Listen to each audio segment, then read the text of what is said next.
They tryna turn Trenton into Baby Flint. Been signs by depression on the billboards ever since. 100 years ago we was lynched. Now they use germ warfare to kill us. I'm convinced, got the evidence. I look around and it's evident. Then go down to City Hall and see so much negligence. Real art is intelligent. A true artist sends messages that speak to your intelligence. They fought and died so I can do my thing. Not to get drunk and high or join no gang. I will not let none of you die in vain. For my people I bang, bang, bang. My ancestors been through so much pain. I don't let them die in vain. My ancestors been through so much pain. I don't let them die in vain. I rep for you in everything I do. I rep for you in every place I go. I rep for you in everything I do. In every place I go. They say post-traumatic slavery disorder's fake, but I just tell them all to wake up. Everything we went through, what a way down a rape, bro. Isn't all genetic makeup. So I am my ancestors from block to block. Let's build like it's Tetris. We must unite, link up like a necklace. They fought and died and we disrespected. So I come to correct it. The legacy they left I protected. We only think about self and neglected. You're African but yet you rejected. No. My ancestors been through so much pain. I don't let them die in vain. My ancestors been through so much pain. I don't let them die in vain. I rep for you in everything I do. I rep for you in every place I go. I rep for you in everything I do. In every place I go. I do.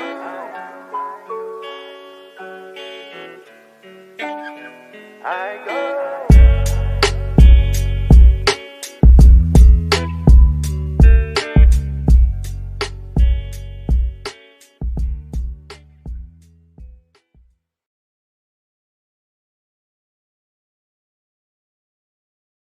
Oh no. Oh, here. Hold on, get in here, get in here, get in here. Welcome back, welcome back, welcome back, welcome back. Assalamu alaikum, peace and blessings, everybody. It's Imam Bilal Hassan here with Assalamu alaikum, Sister Marsha. Assalam, Sister Marsha. And we're joined with Brother Deen on the scene. New Freedom Exchange, your social cultural exchange for social dignity and community empowerment. As we were saying, we are your co-hosts here live in New Africa, August, presenting various institutions in our community and our association, highlighting what they have done, what they're working on, and how you all can help them. In the meantime, how's everybody doing today? Doing well, feeling much better. I feel like I still have a little like nasally sound, but for the most part, I feel much better. I was sick this week, which I guess was inevitable because I hadn't been sick since December of like 2019, before COVID. That's the last time I remember getting sick before the whole quarantine thingy or whatever, and so. I guess it was coming. So it got me this week, but alhamdulillah, I'm feeling better. And anybody who knows me, like anytime I feel like something might be wrong, like I'm going to take a COVID test. I don't play. Right. I don't play at all. So I think on Tuesday night is when I started feeling not so well. And then the next day I was like, I need to find me a testing center. So for sure I was there and waiting for my results, and alhamdulillah I was negative, so feeling better, still a little nasally, but we're here. How about you, Imam B? Well, alhamdulillah, I'm good. Reporting everything's good health wise, everyone is good, alhamdulillah. I mean, I think there's a bug going around that some people are getting sick with these head colds or nasal colds and stuff like that. So because I had the same kind of thing not too long ago, and so did my family. We all were sick at one point in the last 2 weeks or so. So everyone is well now. I mean, just grateful everyone went for COVID. everyone went for the COVID test. People were Right. everyone came back negative. I'm Yeah. actually vaccinated, so that you have that portion going. But right. But there's so many people now too, that are even still contracting the virus with the vaccine. So I just go take a test just in case. right. If I feel like something ain't right, I'm going to take a test. But alhamdulillah, I'm glad you all are doing well. Yeah, and there was somebody at my job who wasn't feeling too hot on Tuesday, and then Wednesday morning I was like, I'm not going to work because Right. I started not to feel too well. Well, actually, I started not to feel too well later on that night. So, and as I guess we wait for Deen to pop back in here. Let's talk a little bit about who we have with us today. I'm excited about this. Absolutely. Yes. To kick off New Africa August, our programming, which again if no one saw our first episode, our introduction episode to New Africa August a few days ago earlier this week, rather, a few days ago, we kicked it off by introducing New Africa August, introducing the history of New Africa August, which was an initiative that was started by our dear beloved brother, Sharif Abdul Malik, CEO, founder of We Buy Black. And we reached out to ask him to extend the programming this August, this year, and with a different spin, slightly different spin, with our take on it, our special take on it, in reference to highlighting some of the existing organizations, institutions that we have in our community right now. And today we have one of our premier, oldest, one of the oldest institutions, is probably in the oldest institution that we have to date, which is the Muslim Journal. And we have with us today the managing editor, Sister Ayesha K. Mustafa, who's here with us this evening, and we're grateful to have her. I know Sister Marsha has a brief bio that she would like to read of the sister, and we found her extensive bio. And the sister is no joke, so we had to find absolutely a little more shorter. We're gonna let her talk about that stuff. So I'm Right. just gonna read the overarching things. Yes. Ayesha K. Mustafa has been the editor of the Muslim Journal weekly newspaper since January of 1989, and is the third woman editor of the 43-plus-year-old newspaper and its long tenured editor. She graduated from Bucknell University in Lewisburg, Pennsylvania, with a BA degree and double major in psychology and political science. She also graduated from Columbia College in Chicago with a master's degree in journalism. Ayesha is a contributing editor for the Mississippi Link newspaper and the managing editor of the Muslim Journal national newspaper, both weekly.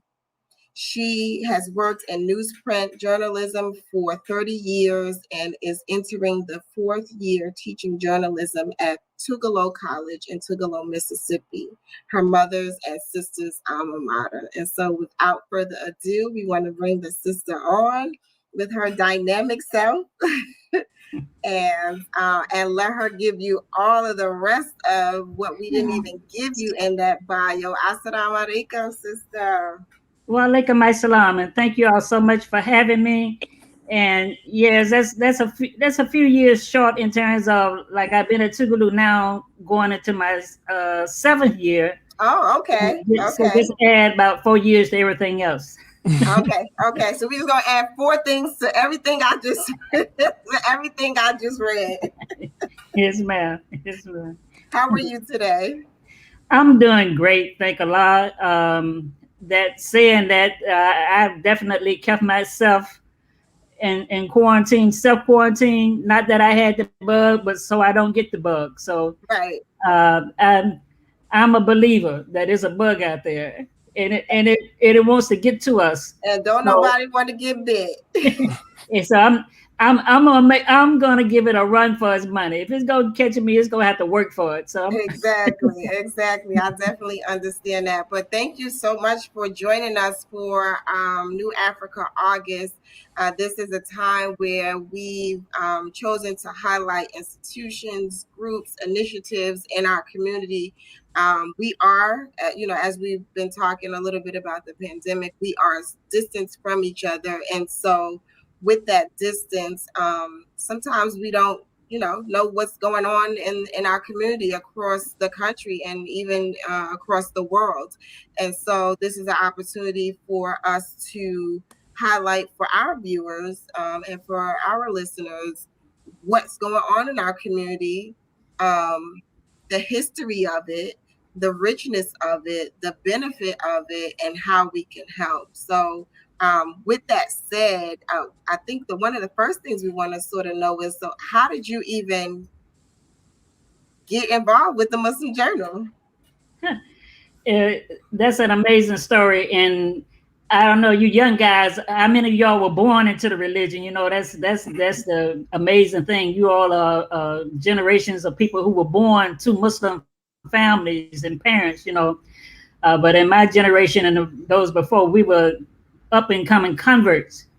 And I just have to start with my conversion first, because I became a convert to Al Islam straight out of college at age 21, 22, in that cusp, because it took a while. Some people go straight in. I had to think about it and rethink about it, went back out the door and came back in. So we had a few challenges to my conversion, but nevertheless, by the age between the age of 21 and 22, I was converting to Al Islam, one out of a family of Southern Christians, And in that conversion, at the same time as in the cusp of the transitioning of the leadership of the Nation of Islam, with the new leader, Imam Deen Muhammad, coming into office. And the Imam, from day one, I mean, literally from day one, he just shook up the foundation of everything, And people said, well, we expected that. We saw that coming, because that's the way he had been introduced throughout his formative years to the Nation of Islam. This is going to be the one that's going to shake up things. You may not even recognize it when he gets through with it. And he did. So coming into the community, I actually converted in Atlanta. Imam Muhammad was doing this talent scouting kind of a thing throughout the country, because he was kind of mixing up Chicago Muslims with other Muslims. He was switching some out. He would send some out south, and then he would pull some up north. He was mixing it up. Nothing was going to be status quo. And so in the mixing, I came in with a group coming out of Atlanta into Chicago, and I worked various jobs at the time. I was probably on the staff of the last quote unquote MGT GCC Muslim Women's Development Office, the last one. The last captain, I was in her office when they announced that there would be no more captains. And I moved from different areas in the community, mainly with the schools and the masjid. And at some point in time, the editor, we already transitioned from the Muhammad Speaks through the Bilalian News to the Muslim Journal. Those years, everything again was moving. There was a momentum. And in the Muslim Journal years, one of the editors, and we used to go through a lot of editors too. I mean, we used to burn people out real fast. We were burning people out. And one editor became ill, and I had been around so many offices already. Somebody looked around and said, well, send Ayesha to do it. I mean, literally, that's the way it went down. The editor is sick. We need someone in the editor's office. They looked over at me and said, Ayesha, you go do it. And I went to the office to assist and to work while the board of directors of the newspaper were deciding what they were going to do. And so I was there about 6 months, and then we're going into a conference. One of Imam Muhammad was holding his around the country speaking engagements, and where everybody, would travel to hear the Imam speak. And so he's on stage speaking, and he says, "The paper looks good. Looks like she's doing a pretty good job. Why don't they just leave her there?" And of course, uh, enough said. They couldn't have moved me with a wagon or muse or anything else. If the man said leave her there, hey, we leaving her there. And I've been here since, and that was like 1989, January 1989. And I literally went back into journalism school after being named the editor of the Muslim Journal then. And my 4 children were at my graduation when I graduated from journalism school. Wow, that's beautiful. So I have I'm gonna let the guys talk, but I have a quick question. So was journalism like, I know it was just kind of like, send Ayesha, let her do it, but was that ever a love of yours before that time? Well, going through school during my college years, you did a lot of writing, you did a lot of researching, and in my to-do list, my bucket list, I always had publishing. And Okay. during the early years before going to the Muslim Journal, we had committees. We had the Ways and Means Committee. We had the Public Information Committee. We had the Sick and Shut-In Committee, the Economic Committee. So we had all these committees in the Nation of Islam, and I was part of the Public Information Committee. And we had a newsletter for that committee, and I would write articles for that newsletter. And that's also one thing that brought attention to me, because of the articles that I would be writing in the newsletter. I hadn't thought about editing a newspaper, but when people call you to do something, then you kind of step up to the plate, and that's one thing I did, was to go back to school in journalism, specifically in journalism. Now, not all news editors, not journalists, are journalism majors, but I had the desire. I needed to know what they knew that I didn't know. So that was my reason to go to school. Let me see what these people have already went through, so I don't have to reinvent the wheel. Let me, not do everything by trial and error, and just see where the profession is going. And so I went to journalism school, and from there, now I teach journalism. So it was a trajectory that has put me on a course and a love and an appreciation for the news and people who bring you the news, and collecting news items and disseminating news, and the role that plays in a democracy. Not just getting information out for each other, but if you're going to have a democracy like we claim to have here in the United States, you have to have an active, free, working press. And all of that's interwoven into the First Amendment. The newspaper business actually is the only business that's covered by the Constitution. You have to have a free press. It cannot be inhibited. You have freedom of religion and freedom to protest, but the press is a profession, and you're supposed to have a free professional press as well. So I really love it. I kind of came in. I say I came in through the back door, but I really love what I do, and I appreciate the value of what I do, and I don't take it lightly. And I try to just pass that on to my students, because sometimes it's a thankless job. And I tell them all the time, you're going to do more work than anybody else, because you got to check and recheck and fact check and go behind somebody to see that they get it right. And all they're going to see is your article in that paper that day, but they're not going to realize how much shoe leather on the pavement, and work you did behind the scenes to come up with those factual articles.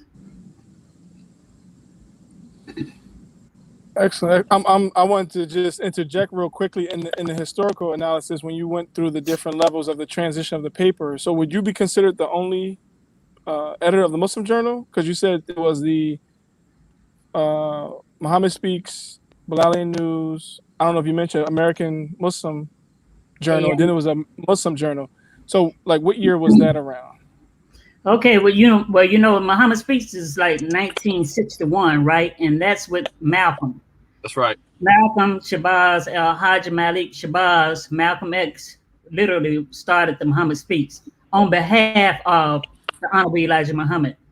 Right. The Honorable Elijah Muhammad had articles in other newspapers before they started the paper. Like his articles, they would put the Honorable Elijah Muhammad's articles in the Pittsburgh Courier, the New Amsterdam News, and the Brothers of the Nation of Islam would take those papers and sell them as if they were their own, just to promote Elijah Muhammad's message.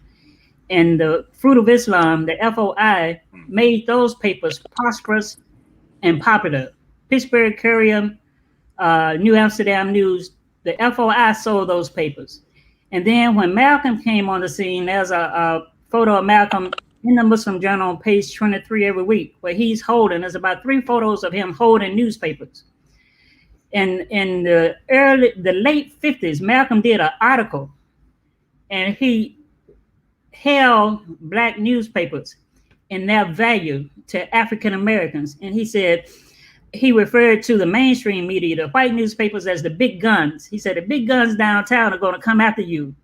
So you need to have your guns ready too. And he was talking about newspapers. He said, have your guns ready, well oiled, well cared for, so that they can defend you. And he was saying the newspapers need to defend the African Americans, just like the white newspapers, mainstream newspapers downtown, literally tear us down. And right after then, they began the Muhammad Speaks in New York. Malcolm started the Muhammad Speaks in New York. And later, a few years later, it was taken from New York to Chicago by the Honorable Elijah Muhammad's son named Herbert. Herbert, also known as Jabbar Muhammad. Herbert was the business-minded person among the Honorable Elijah Muhammad's children. Herbert, was also the manager of Muhammad Ali, boxing manager of Muhammad Ali. So Herbert takes Muhammad Speaks from New York to Chicago. And in the process of that transition, Muhammad Speaks is homed in this big red brick building on the south side of Chicago that can be seen from the Dan Ryan Expressway. And on the top of the building were these neon lights, the Muhammad Speaks, that at night, the only thing you saw in that area was the big neon lights that said Muhammad Speaks newspaper. And you got like 100,000 cars going back and forth on the Dan. It's one of the most traveled expressways in the Chicago area, the Dan Ryan. And you can see that big red building, and at night you only see the big neon lights, Muhammad Speaks. Now the Muhammad Speaks was also the biggest money maker for the Nation of Islam. We had the fish, they imported fish from Morocco. They had the lamb packing, where the Honorable Elijah Muhammad literally would slaughter his own lamb. They had the grocery stores. They had the clothing stores. They had the Salam restaurant. But the biggest money maker and the most consistent money maker for the Nation of Islam was the Muhammad Speaks newspaper. And that can be attributed to the FOI, the Fruit of Islam, because at that time, of course, the brothers had a quota. Every brother that was a FOI took 300 papers a week, and you didn't bring them back. You wasn't like, oh, I can sell but 100, so I'm bringing you 200 back. No, brother, your quota was 300, you sell 300. And that was what was the momentum and the legwork. And we have, as I say now, the 300 man. We have when the Muslim Journal holds its annual dinners, we have a tribute to the 300 man, because those brothers who were to sell those 300 papers a week, they were dedicated to the cause. And then there were some brothers that would challenge each other, and some got up to 1,000 papers a week. Just one single brother would sell 1,000 papers a week, because they got into the competitive spirit of, I can do more than that. I can do better than that. And the other thing was, we are doing this to build a nation. They weren't thinking about, I'm just making money for myself. They literally believe we are building a nation, and therefore I'm going to put all into it. Now, when Imam Muhammad came into office in the transition, just like transition, the way we mentally thought about the religion and our psychology about being Muslim, not just Black Muslim, but being Muslim in general, he took us through what we call a gradual transition. Just like Prophet Muhammad took the Arabs through a gradual transition. Everything didn't change overnight when he said, I am the prophet, therefore do this, this, and this. It was over 23 years that he gradually transitioned the Arab, the pagan Arab, out of that society into the thinking of a Muslim.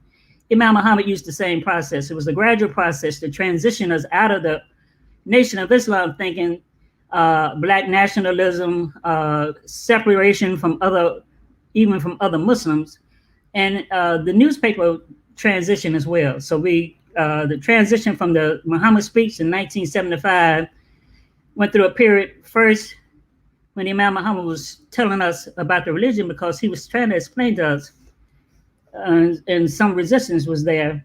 No, I'm not telling you to follow the Arabs. I'm not talking about an Arab religion. And then he brought up the history of Bilal. He said, think about Bilal. Bilal was like you. Bilal was enslaved. Bilal recognized the message of the prophet that was saying there's one God and you worship only that one God. And when he was tortured so much to where he couldn't even speak, he just raised one finger to represent one God. So Imam Muhammad began to talk to us about Bilal. He talked to us about Hagar, all of the things that identify the universality of the religion outside of the quote unquote Arab norm. And so we first transitioned from Muhammad's speech to Bilalian news. And then as some people began to say, is that a cult? Is that something different? Are y'all worshiping Bilal? He began to gradually move us a little further along. And of course, that's not what our intent is. That's not what we're doing. So let's go into American Muslim. That was the AM Journal, American Muslim. AM Journal was American Muslim Journal. And then he further transitioned the name that we have now, the Muslim Journal. And in those transitions, there were many editors that I respect the role that they played, because they were in some critical, pivotal moments. And coming out of the Muhammad speech to Bilalian News was one of the most pivotal, critical moments in the history. And the editor that led that charge is Anna Kareem. The first woman editor was Sister Anna Kareem. She was kind of like the transition editor out of the Muhammad speech into the Bilalian News. And some people who won't, I wasn't there at the time of the transition, but the narration goes, there was a real tussle there, because everybody wasn't on board all at the same time. Some people were resisting. Some people liked the status quo. You know, they had become comfortable in the status quo. But there were a group of Muslims at the Muhammad speech says, Imam Muhammad is going in this direction, and we are going in this direction, and we are going to take the paper in this direction with us. And Anna Kareem was one of the spearheads of that transition. And even after Anna Kareem, there was another sister named Dorothy Galab, who was the second editor after Anna Kareem.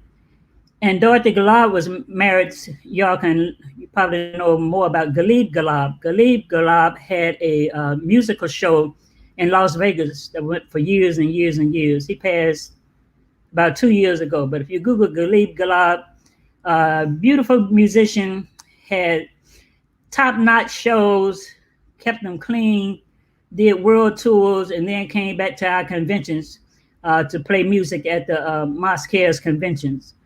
So Dorothy Galab was the editor.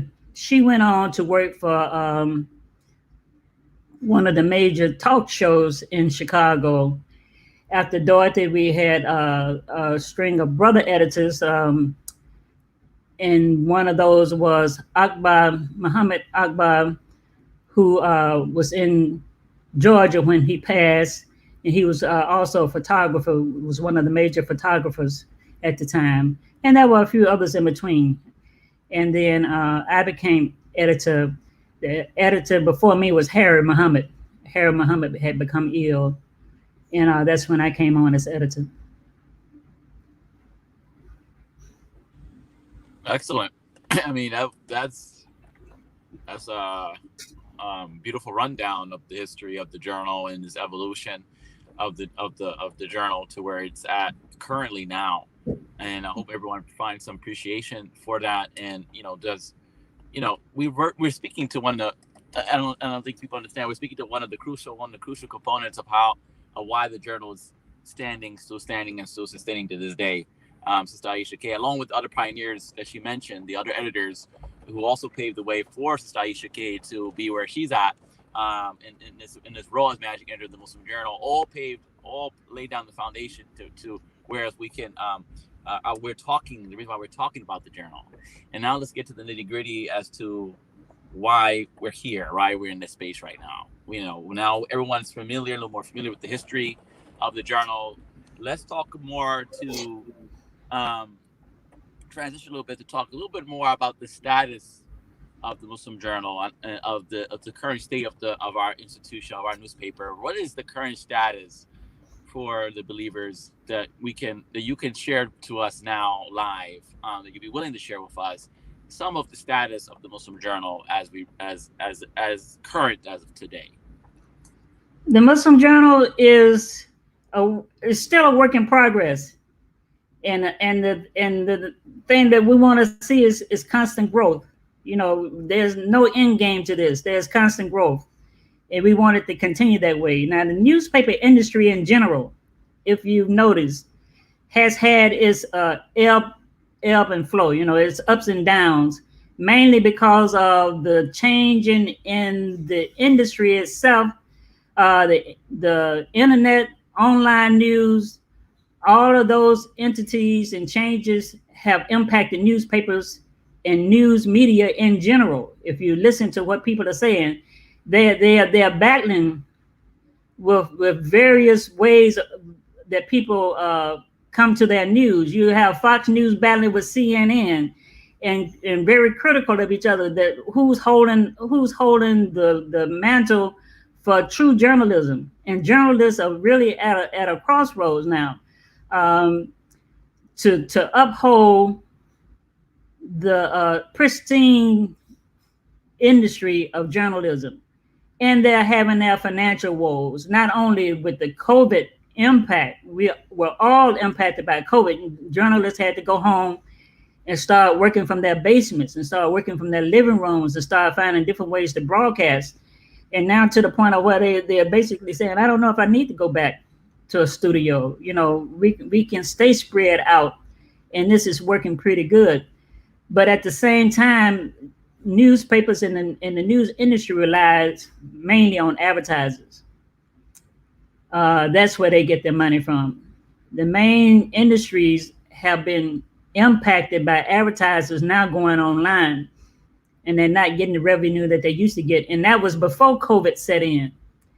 To just show you how impactful it was, a newspaper like the Washington Post.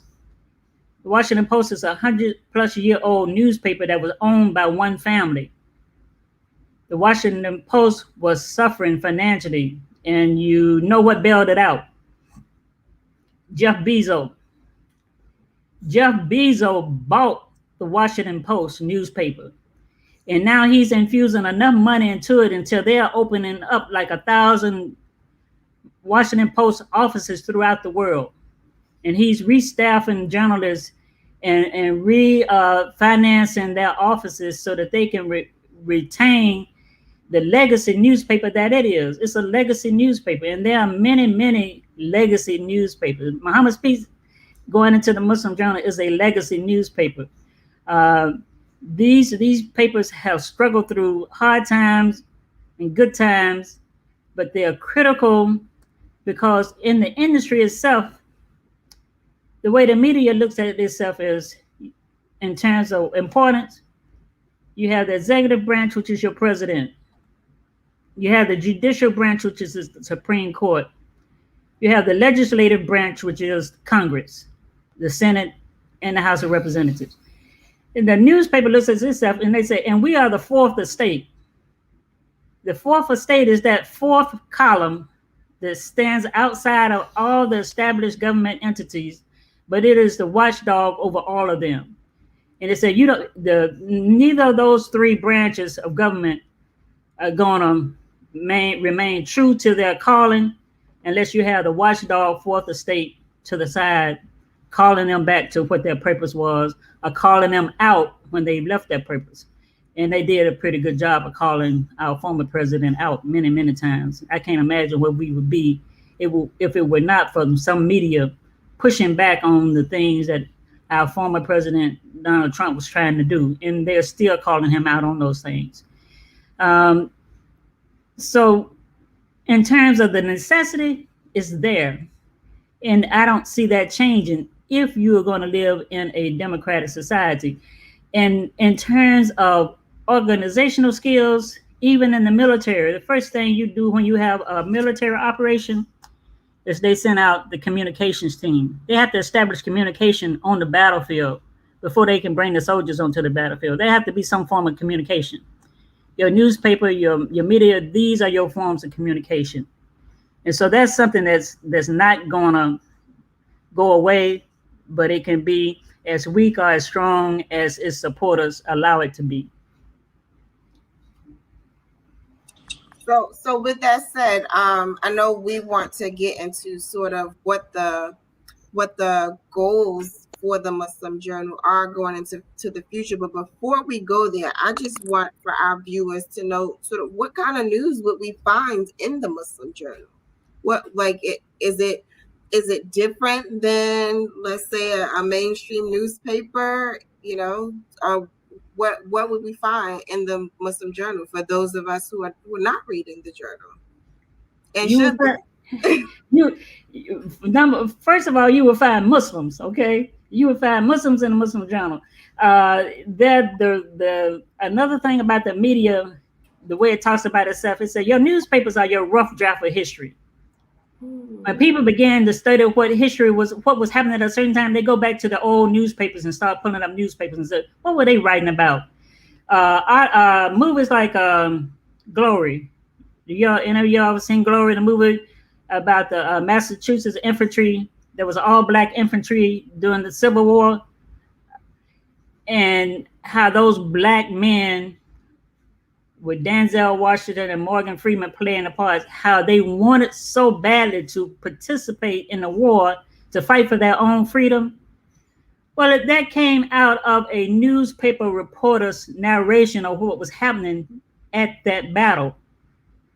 In the movie, if you go back and look at it, Morgan Freeman's character walks up to the guy, the war reporter. We have war reporters, you know, they travel with the war. There was a war reporter there. Morgan Freeman his character walks up to him and says, tell them what happened on this day. And that reporter basically narrated the fight that those brave black soldiers with their white commander storming an impossible hill to take, and how courageous they were in that fight. He takes it back to his newspaper and gives it to his editors to print, and the editor looks at it and puts it on the obituary page. It doesn't make front page news. So it's buried on the obituary page. Wow. Now, some director of a movie is going back through old newspapers to try to find out what can they find to further the storylines of their movies. And they find in the newspapers the narration of what happened with the Massachusetts infantry on that day when they tried to take that hill. Many, many times you do that. Even here in Mississippi, there's a movie about Free State of Jones. I never heard about it as a child. And it's a narration of a white Southern farmer named Newt Knight. Newt Knight fought in the Civil War also. But first he fought because the war was taking all of the resources of the farmers. You know, everything was for the soldiers. They would just come in and take your chickens, your pigs, your crops. This is for the soldiers. We need this. And they were leaving the farmers destitute. So Newt Knight began to resist the Confederates because they were strangling their own people. He asked for help from the Union soldiers because he saw that he had support from African slaves who were running away from the plantations and poor white people who didn't like how they were being treated by the Confederates. So he calls into the Union soldiers from the North and said, I got a pretty good band of people here who are willing to fight. I just need y'all to reinforce us. And they said no.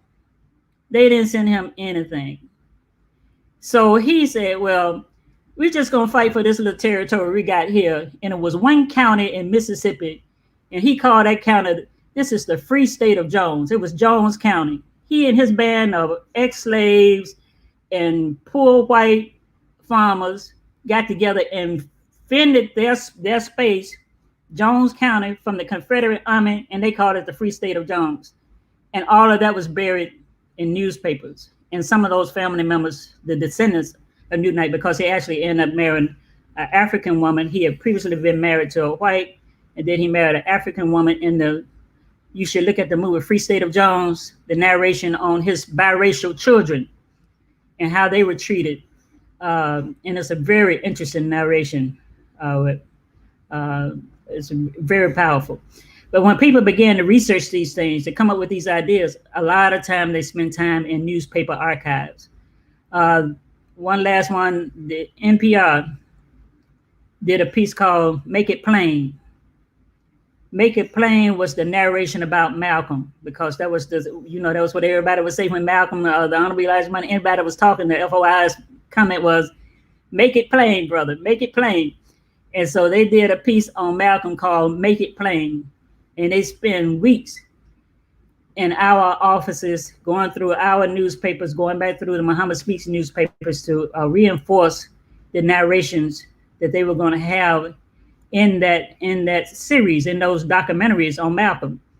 So you have to be the watchdog over your own history and know that this is not just for today, but this is for tomorrow. This is to let people know that you've been here.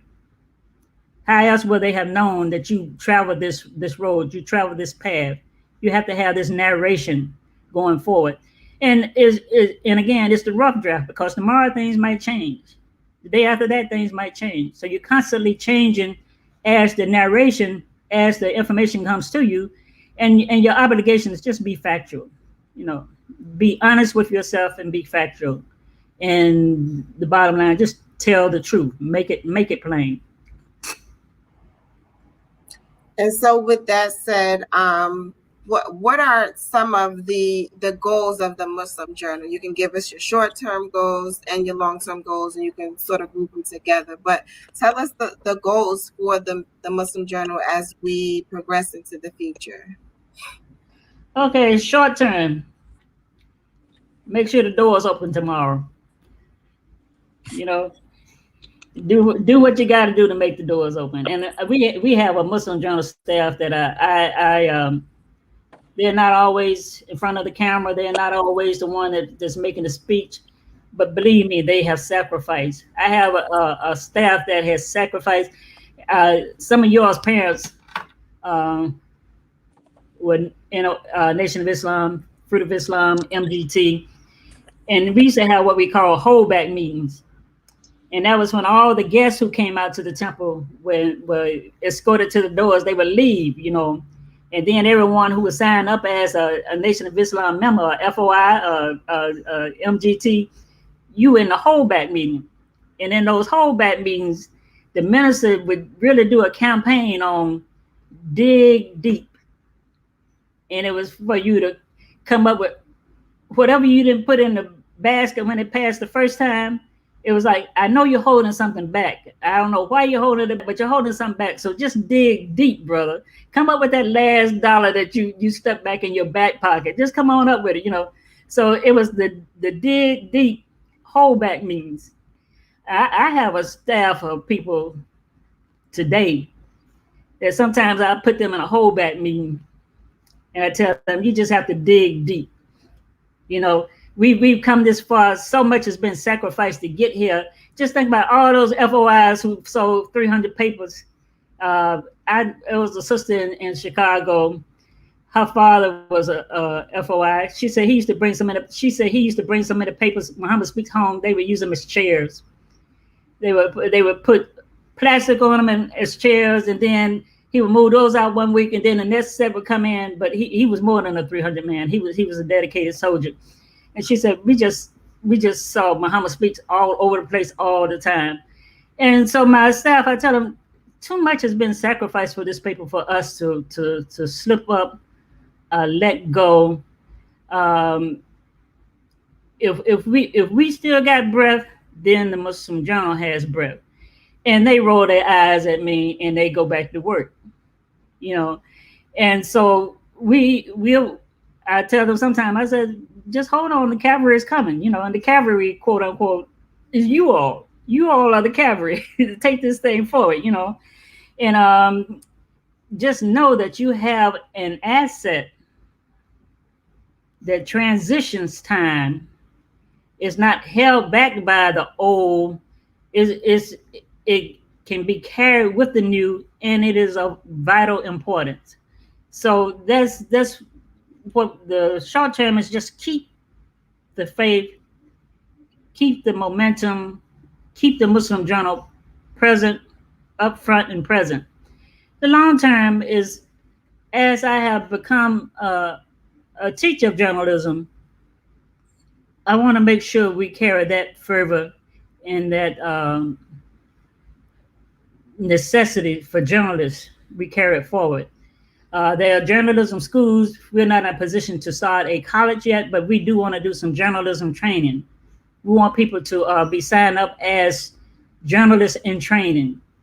And I tell my students all the time, you really don't have to wait on the degree to go do some work. You know, yeah, push you out there. I tell them, if you see a line of reporters reporting, you put on your student badge and you go stand up there with them and ask some serious questions. You know, do your research and go ask some serious questions, and then report back to your articles. And if I can get them fast enough and do the turnaround fast enough, we're going to send them out to the newspapers as a student journalist. But if you hit it on the head, then those newspapers will respect your work and publish your work. So we want to do a call out for journalists to fulfill that important role for the Muslim Journal and for the profession of journalists as well. So that's our long-term goal, is to have a journalism pool of writers, reporters, photographers, social media professionals to keep the momentum going forward. And inshallah, in the name of the Muslim Journal, because the name of the Muslim Journal also carries the name of the Muhammad Speaks and all of those sentiments and aspirations that come with it. You know, not just one person, but it's a whole movement of aspirations. And remember that even before the Muhammad Speaks, African Americans have been prominent in journalism. The newspaper in Chicago, the Chicago Defender, John Abbott started the Chicago Defender in the 1900s at his mother's kitchen table, coming up from Georgia. And when he began to write the paper, his appeal was to the sharecroppers who were still South. He would write articles in the newspaper addressed to the sharecroppers about how they were being cheated out of their farms, how they were not getting paid, how they were being starved, and how they were being ridiculed, how African Americans were being lynched. And then he would take his newspapers over to the train. The train porters are black. All the black porters on the trains headed south would take the Chicago Defender with them south and drop those papers off at the train ports going throughout the South. When the black people began to read them, the movement started for African Americans coming north. And it was called the greatest migration in peaceful times of any people, when African Americans began to move from the South in large numbers towards the north, from Chicago, Detroit, Milwaukee. Some started going west to LA, California, but the greater majority of them started moving to the north. And that was spearheaded by the Chicago Defender newspaper when they started making a campaign in the newspaper. Y'all need to leave the South and start moving north because you're dying. You need to try to come up here and try to find some more opportunities. And then when they started moving north, then he would write articles about how to live in the north. Just basic things on how to make it in an urban area, what to do, where to go for resources, how to get a job. And so he really nurtured the African American community through the Chicago Defender newspaper. And then we have so many. Ida B. Wells, they gave her Pulitzer Prize. You know, the Pulitzer is the highest award that a journalist can get. Ida B. Wells was given a Pulitzer Prize last year posthumously. Ida B. Wells newspapers were on lynching. She did research on men who had been lynched in the South, and she would write about it in her newspaper. And it was so intense until they firebombed her newspaper, and they thought she and her husband would be there. They thought they had killed him, but they weren't there. And she got away out of Memphis. Born in Mississippi, was doing the newspaper in Memphis. When they firebombed, she and her husband fled to Chicago, and she eventually began writing for the Chicago Defender. So it's a long history. You can go even back further. The first African American newspaper was called the Freedom's Journal. Mm-hmm. After that, Frederick Douglass had a newspaper. He called it the North Star, and that's what he was directing his people to the freedom. He said, "Freedom, just keep going towards the North Star." But those newspapers had vital roles in the development and the movement of a people, and it can still have that role. I think just to say before we transition to the other portion of our conversation, is that what we're getting here is very special information, very crucial information, and reminds me, this is the pulse. The pulse of any community is their media, their press, their right to express themselves. So this is our pulse for our community here in the African American Muslim community, here in the community of Imam Muhammad, and those who are just curious to read the paper. The paper is also a form of dawah. It's a form of educating our fellow Muslims for other communities, even non-Muslims who may just be interested in picking up the Muslim Journal. That's why it has such a powerful role. It plays so many other parts in this community, and this has always been part, as Sister Ayesha K has given it to us very beautifully.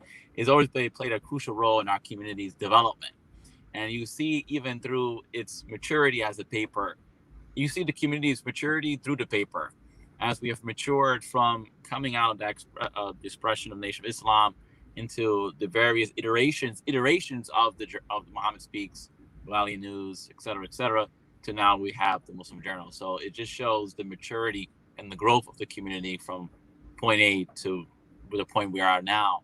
So with that being said, Sister Ayesha, we have a few comments here that we want to pull up here, and we're asking people to subscribe to the Muslim Journal as well, as a part of a call to action on our part and on you all's part who are watching, the 23 or so or more people who are watching. Those who are watching late will watch this later for the replay. We're encouraging you all to go to the website, muslimjournal.net. muslimjournal.net is where you'll find some of the Muslim Journals. Archives are there, and also where you could subscribe, most importantly, to either a digital, because everyone has a cell phone, everyone has a tablet.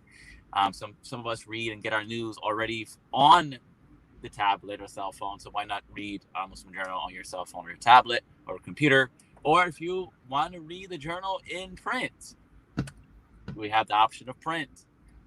You also have an option to gift the journal to a friend, a family member, or gift the journal to the library, or to maybe to your alma mater if you're in college or university.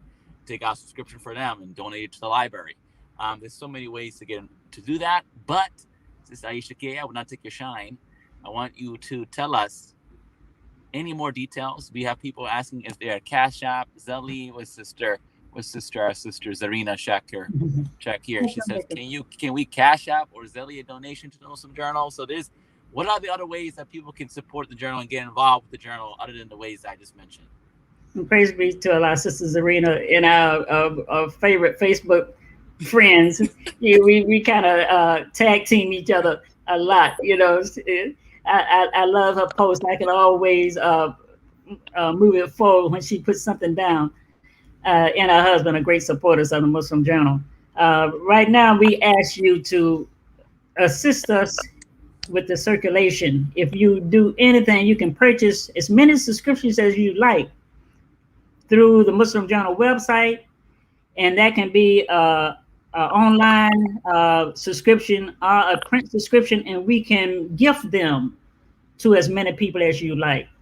And once you purchase them online, a 6 month or 1 year or 2 year subscription, then send me an email, which is online as well, and let me know where you want that subscription to go. But if you don't know where you want it to go, then we will find something. For example, Brother Hassan, we were gifted to a HBCU.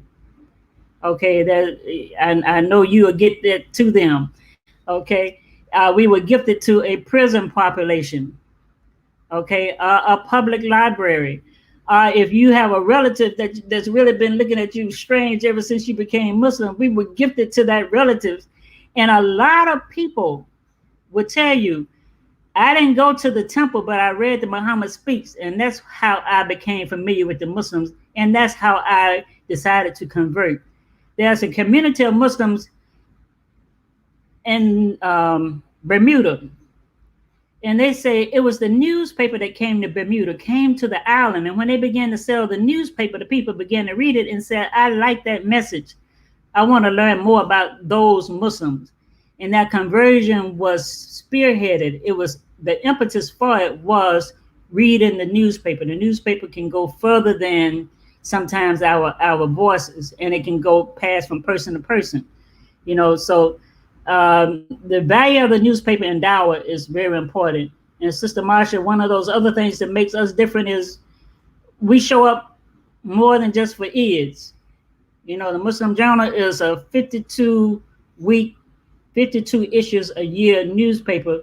We are there for the good times, the bad times, but more than just, you know, mainstream media. They go show up for your Eid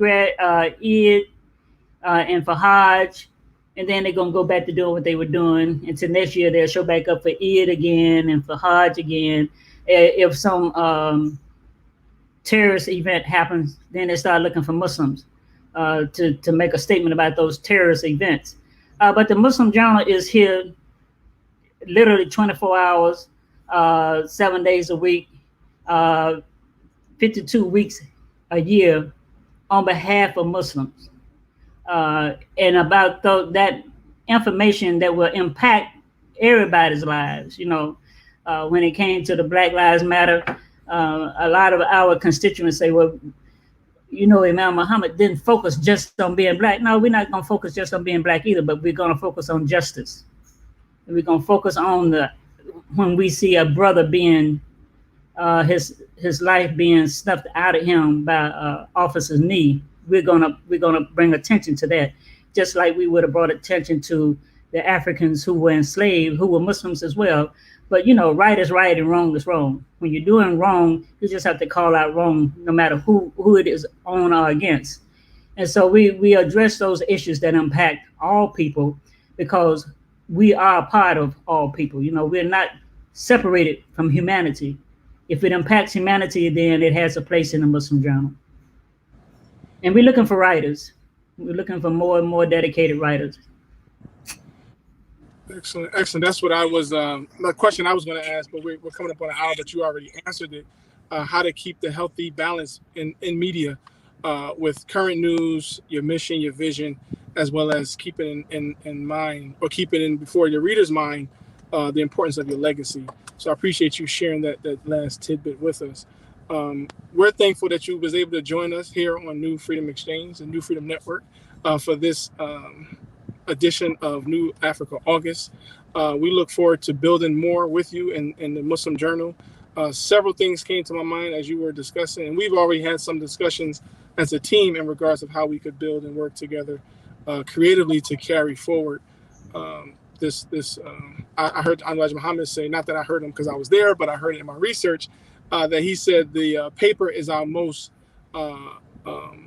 greatest minister.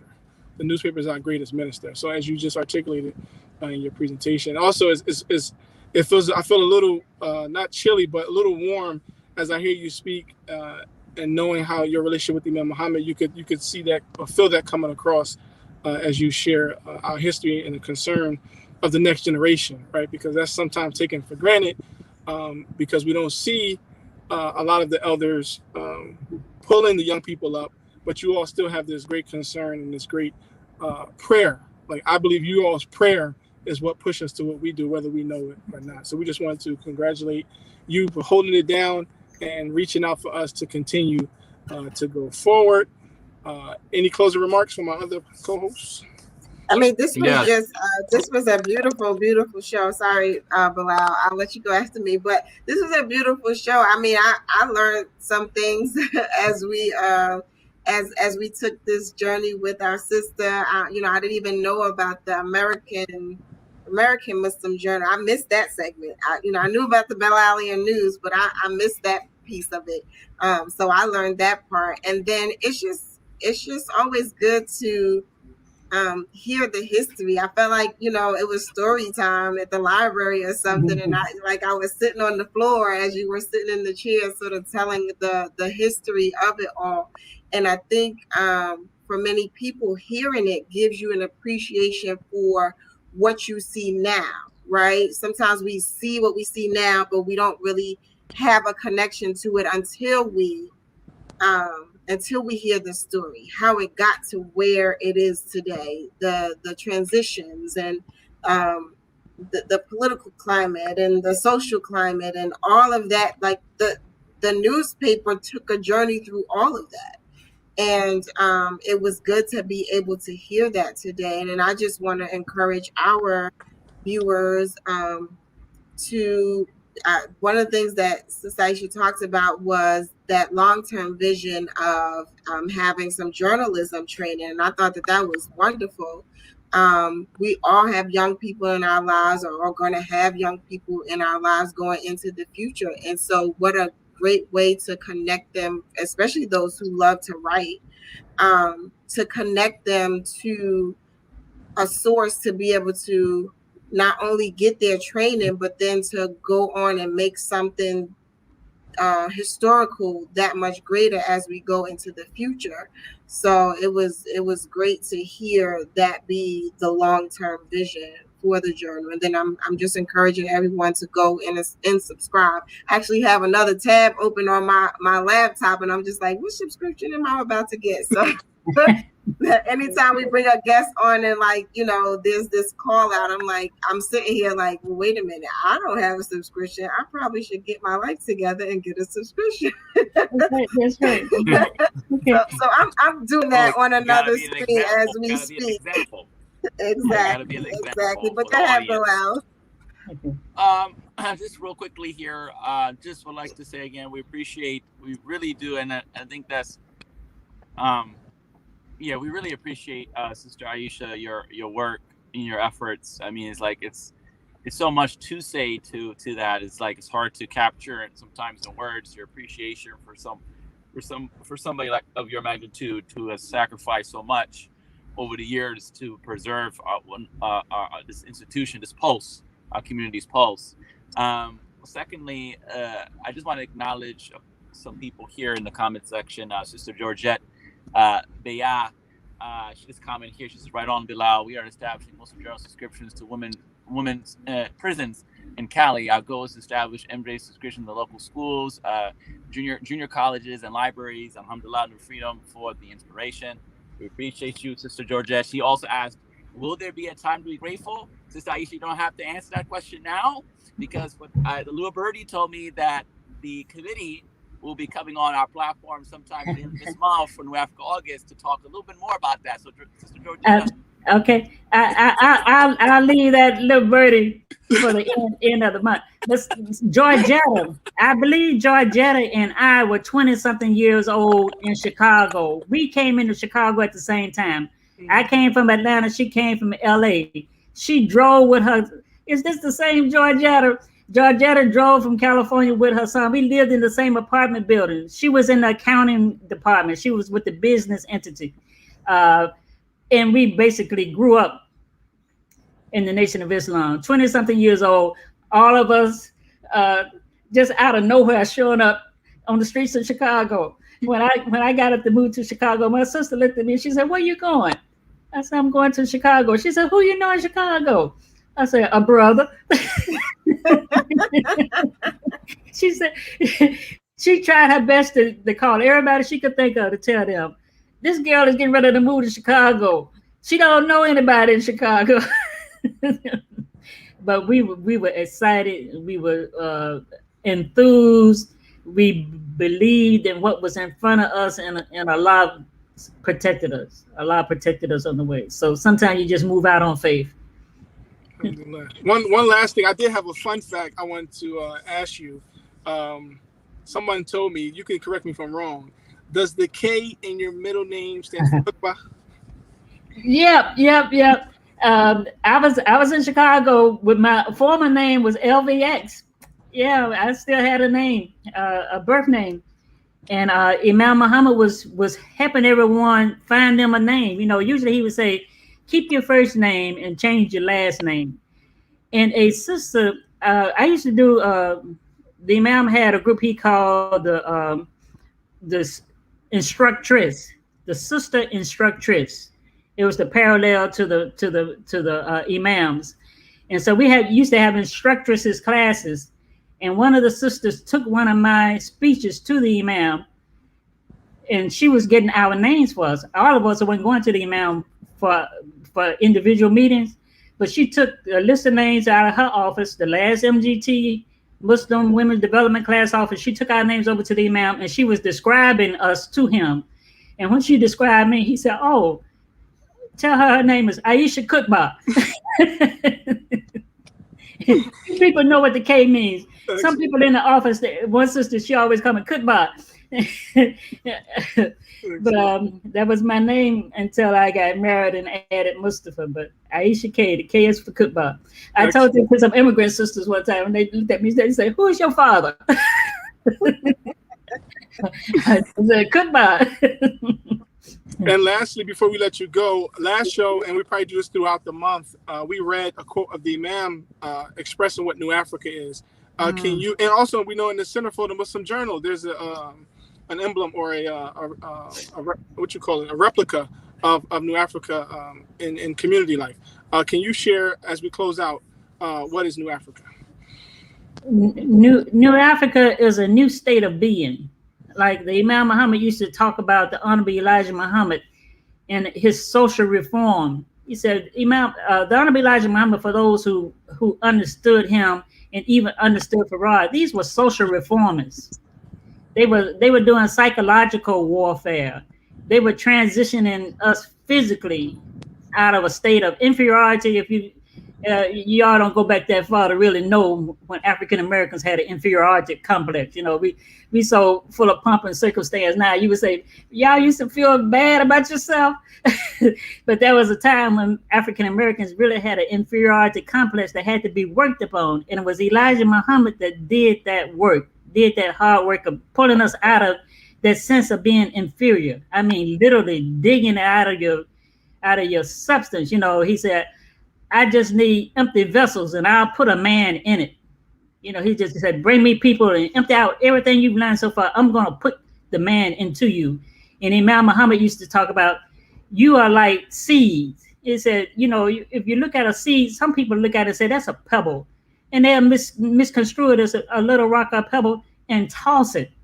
They don't see the value in it. He said, but if you put that pebble in the ground, give it the right amount of sunlight, the right amount of water, a little fertilizer, the sources that reinforce growth, and you will see that little pebble burst into a plant with the strength to push hard rocks, to push through the ground up to the surface, pointed towards the sun. This is what we aspire to in New Africa. We continue to push through those hard circumstances, through those hard conditions towards the sun and rebuild ourselves based on where we came from. Not that we're not trying to disconnect run away from our past. You know, we used to, in my early days, you know, we used to have people who would want to pass, who want to be other than you, and they wouldn't even associate, even though if they were black skinned, they didn't want to associate with African Americans because you represented coming from slavery. Imam Muhammad said we came through those conditions, but our destiny is a new Africa. He said the changes that you've gone through really have made you a new people. He said you were emptied so thoroughly out of what your substance was, and then the Honorable Elijah Muhammad tried to pour into you a dignity for yourself, and then Imam Muhammad came behind that and started pouring the Quran into us to give us the universality that we were destined for. And he said, now you're in a position to grow a new society within a society, and we call it New Africa. And that picture represented all the things that encompass New Africa. It really says, New Africa, can you see it? And it has the mosque, the school, the factories, the farms, all of the industries that come together to create a social order, a society that sustains itself. And he used to talk about that too. Nobody should be comfortable in having someone else provide all your needs. Your basic needs has to come from another people, from somewhere else. You should be able to provide those needs yourself and turn over the dollar within your own neighborhood more than once. Even the people who say they like us, they come to our neighborhoods, they turn over the dollars and they take them back to the other neighborhoods. He said, have your money turn over in your own neighborhoods more than one time before it leaves out. And that was supposed to be the peripherals of the New Africa, that our resources benefit us first and foremost as we purchase those things that we have to have. Not luxury, just the things you have to have. You buying them from, we are buying them from somebody else. Excellent. Well, we thank you again for blessing us and sharing with us your time, your wisdom, your experience, your vision, and your strength. We also receive your strength as you present and share with us. To our listening audience, we thank you all for tuning in as well. Join us for our next episode of New Africa August on New Freedom Network. It should be forthcoming soon. We have some other guests lined up for the rest of the month. And again, you already heard the birdie. We'll be back with the Time to Be Grateful team to share with us what to expect for this year's convention and conference. So until next time, we thank you all for joining us. Peace. We got a special selection. Since we had the boss lady with the Kemar, we're going to close out with one of our favorite artists, Bashia. Unless Imam Bilal got something to say before we close out. Imam Bilal? No, rock out, man. Rock out. All right. The boss said it. Until next time. Peace. Assalamualaikum.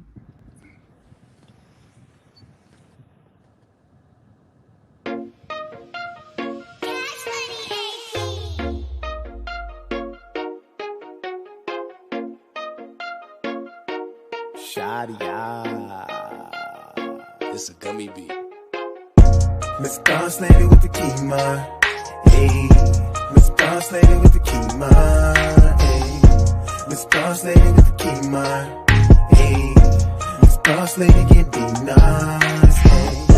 Miss Boss Lady with the Kemar. Miss Boss Lady with the Kemar. Miss Boss Lady with the Kemar. Miss Boss Lady with the Kemar. Miss Boss Lady with the Kemar. Miss Boss Lady can be nice. Look through the balls, look at the flaws, dripping and salt. She making the prayers no matter the cost. No, she ain't putting it on. She repping the Deen, know what I mean, so she ain't never been false. She on the scene, getting that green, so she can never be bought. She getting that check and on to the next. She demand respect, gotta come correct. Sauced up, dripping like ragu. While she walking down the avenue. If you really wanna bag you, gotta go talk to a Abu. Ain't talking to Aladdin, I'm talking to Dad, and no, he ain't having. No pants sagging, no career having. Bum sitting around playing Madden. She ain't playing no games, dealing with lames. Beautiful woman with brains. I call her Miss Boss Lady with the Kemar, cause I don't know her name. Miss Boss Lady with the Kemar. Miss Boss Lady with the Kemar. Miss Boss Lady with the Kemar. Miss Boss Lady, Miss Boss Lady with the Kemar. Miss Boss Lady with the Kemar. Miss Boss Lady can be nice. Miss Boss Lady with the Kemar. Miss Boss Lady with the Kemar. Miss Boss Lady with the Kemar. Miss Boss Lady can be nice. Been a boss, I don't gotta floss. Staying humble cause I was lost. Now I'm rocking my Kemar. Getting all of them dinar. On my Deen and I go hard. Alhamdulillah, gotta thank God. Elevating and I can't stop. Don't waste my time when you getting blocked. Blast up, I put you on the spot. I be making moves and you talk a lot. Following procedure. Example for me, Khadija. I'm tryna own, not leasing. Stay on my grind, straight beastin'. Black excellence, stay queenin'. I gotta do it. Putting Zawa in albums, I thought you knew it. I'm about my business, I keep it fluent. I slay so effortless, ain't no congruent. purifying my heart, cause I got affluence. Miss Boss Lady with the key, man. Miss Boss Lady with the key, man. Miss Boss Lady with the key, man.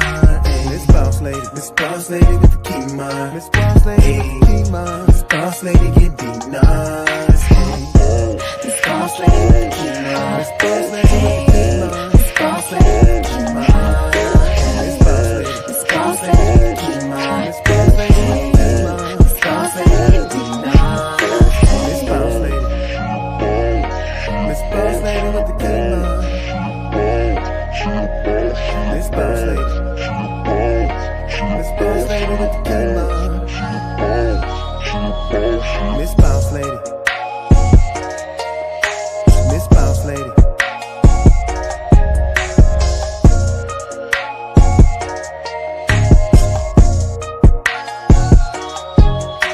Miss Boss Lady.